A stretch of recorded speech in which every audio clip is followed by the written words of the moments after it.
Welcome back to another episode of the Flying G Huddle, your inside look into Gladwin football. I'm Casey Campbell. I'm your host. With me, as always, is Gladwin head football coach Marc Jarstfer. How's it going? Good. Glad to be doing another episode. The season's just flying through. Absolutely. We're here to talk about another win. 56-14 was the final. Gladwin defeated Pinconning week number 6. Let's pick it up. Let's pick it up right in the first quarter, and I'll let you some big runs in the first. Yeah. So scoring started off with a Nori Cahigas 27-yard touchdown run, followed by a Trayton Siegert kick. And so Nori's, a guy that we've talked about a couple times on here over the past few weeks. And really, he started to prove himself in practice and have some good outings. And we decided to try to get him more involved in the game plan. And, this week was no exception. He really had a good game offensively and defensively. So he got the scoring started off in the first quarter and put us up 7-0.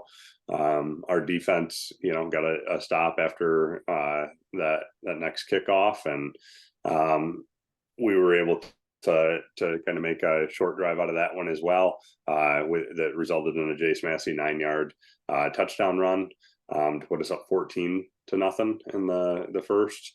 And then moving on into the second quarter, we got down into the red zone and kind of tackled within the 5, and a new face scored. John Corlew actually had a 5-yard touchdown run, which is kind of cool for him. He's an offensive lineman, a backup offensive lineman that's just been, the best teammate of all time. He doesn't get a lot of opportunity in games and stuff like that. Really helps us out in scout team and never says anything, never complains, just does his job and does a great job with his role. And this week in our scout team session, he ripped off a super long run against our starting defense to open practice. And so, at first I was like, man, what's going on with our defense? And I was like, hey, maybe John just needs a chance to eat a little bit in the games. And so we put in a little package and play for him that if we got down inside the 10, 5-yard line, something like that, we'd give him an opportunity. And our offensive line did a great job of creating a big hole, and John was able to punch it in, which was really cool for him, and our kids were really excited for him and that sort of thing. And so it's cool to reward a kid like that that really is just the perfect teammate. Moving on, that made it 21-0. Moving on from that, Josh Leninger capped off a drive with a 19-yard touchdown run with another Trayton Siegert extra point to put us up 28-0. And then that kickoff, Pinconning ran it back into about the 10. There was a horse collar play or the penalty that was called on the end of that play to bump it down into the 5. And then Pinconning was ultimately able to punch that one in on second or third down to make it 28-7. And so, coming back from that, we wanted to respond obviously before halftime. And so we were able to drive it down the field, and Jace punched in another one for an 8-yard touchdown run with another successful Trayton Siegert kick that made it 35-7 at halftime. Yeah. All right. In the second half, kind of continuing, the scoring continued. Preston Willard had a 3-yard run to make it 42-7. Pinconning then scored another touchdown to make it 42-14. And then Colton Finneker with a 34-yard run to make it 49-14 in the third. Logan Walters scored a 79-yard touchdown in the fourth to make the final 56-14. Your takeaways from the game, and now you're 6-0 in the season. Yeah, so it was just another one of those games where it's a great opportunity to get a lot of different guys opportunities and see what they can do. Once the score started to get away from Pinconning a little bit, we wanted to make sure that we were rolling in, lots of new faces. And so you see when you look through the scoring summary, you know, of our 8 touchdowns, we had 7 different guys score a touchdown, which is really neat to kind of spread that out and see guys make the most of their opportunities. And you know, the last one was kind of cool too, with a freshman quarterback coming into the game and getting his opportunity to try to run, you know, the offense, and he ended up being our leading rusher. And so you know, it was a cool opportunity just to see all of those different guys, you know, like I said, make the most of their opportunity and move us to 6-0, and most importantly, get out healthy, because obviously we have a big matchup, you know, like a top 5 caliber team coming into Gladwin this week. Oh, we'll get to that later. All right, but now it's time to. I know you said a lot of kids got in there, so you have a lot of choices. For one of the best parts of the show, it's time to award your MVPs of the week. Yeah, absolutely. And so this week, for our offensive MVP, I decided to go with Josh Leninger. You know, he's one of those guys that's just kind of turned into a Swiss Army knife. He plays all sorts of different roles for us, whether it's H-back or slot or running back. And so he's steady as they can be, and does a really nice job for us in all of those different positions. And you know, his offensive stat line was 7 carries, 56 yards, and a touchdown. And a lot of those were just tough, gritty yards, you know, after contact.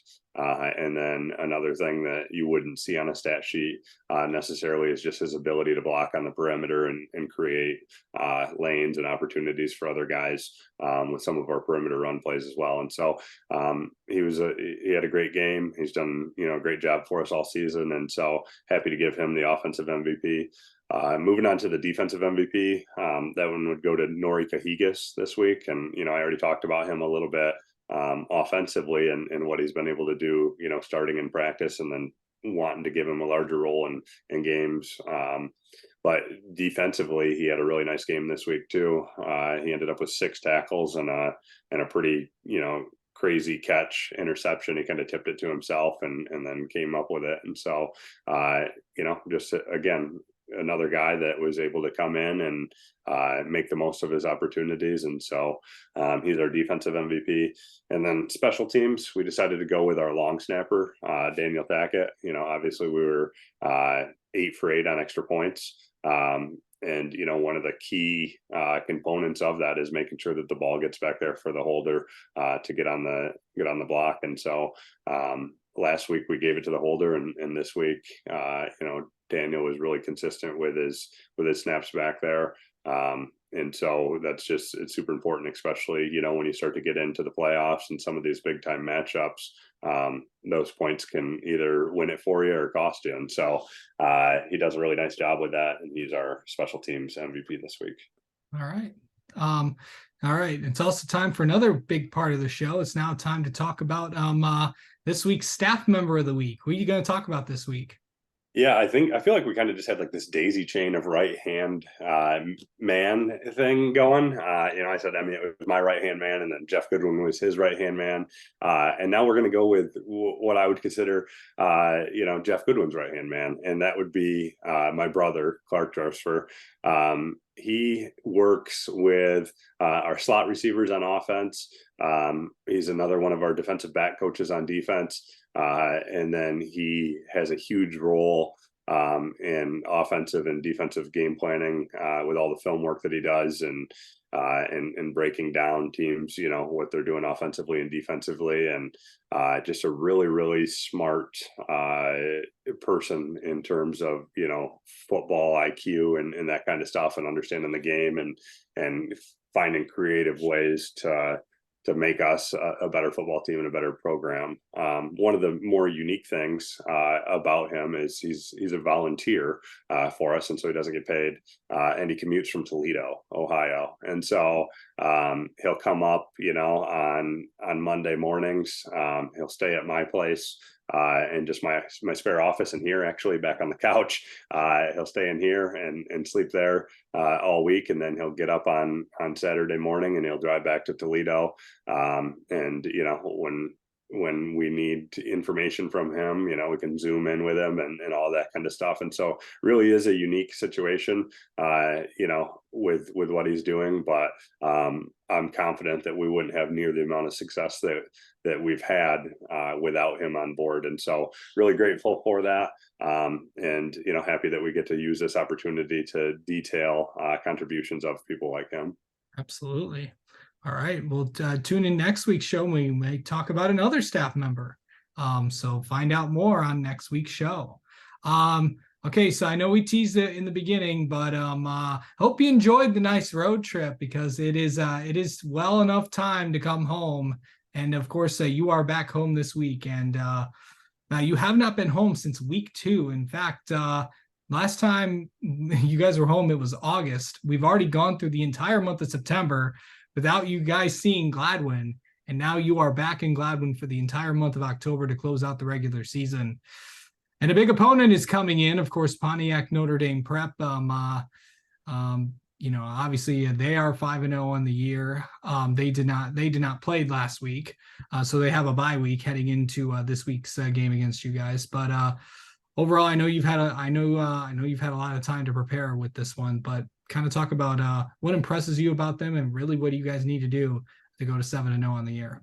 Yeah, so I'll break this into a couple components, right? Like the first part, having not played at home since week 2, it's going to be awesome to get back home. We left at home, like you said, in August, and we're on the road of all of September, and it's cool. We're coming back 6-0.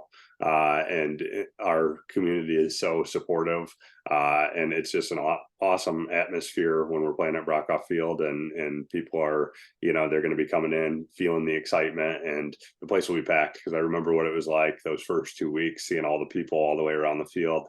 And so be able to come back at 6-0, having already clinched a share of the JPC title, with this big marquee matchup and a few other marquee matchups coming down the road as we head into the playoffs. I know excitement's going to be at an all-time high, and it'll be awesome experience for our kids and our community to kind of share these moments together, because it truly is a special place to play. And so we're happy to get back there. As far as moving on to Notre Dame Prep, they're a very, very, very good football team and football program. Coach Pat Fox for them has done a phenomenal job there. They're always competitive. They're always, a finely tuned machine, if you will. And dating back to last year when we put this game on the schedule, obviously we knew we were going to be a pretty good football team, and we wanted to challenge ourselves with them. And so that truly was like the turning point in our season last year, in being able to say like, hey, we think we can make something of this year if we're able to win this game. And obviously we were fortunate enough to hold on at the end and win it. And so, it's the same type of situation this year.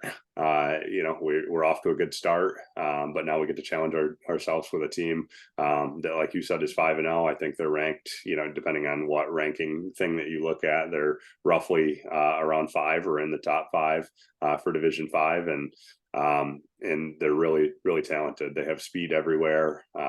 They're really efficient at what they do. They run an up-tempo offense. They're able to get a ton of plays off in a short amount of time.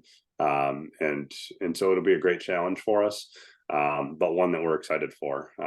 Similar to last year, we know the task at hand is big. And so our coaches and our players take it serious, and we're going to put in, the work to give our fans and community a good show, and try our best to move on to 7-0. And so exciting time, when you get down to this part of the season and the regular season's winding down and you get into the playoffs. This is kind of like a playoff type feel that we get to experience week 7. Yeah, absolutely. It should be a fun one in Gladwin for sure. Don't forget Gladwin. Don't forget to come to the game. It's been a while, so it'll be good to have you guys back home for the next 3 weeks. So it should be fun there. Of course, that's going to do it for this week's show. Thank you so much for watching. Be sure to tune in next week. We'll recap this game against Pontiac Notre Dame Prep and preview next week's matchup against Beaverton. For Coach Jarstfer, I'm Casey Campbell. Thank you so much for watching. We'll talk to you next week.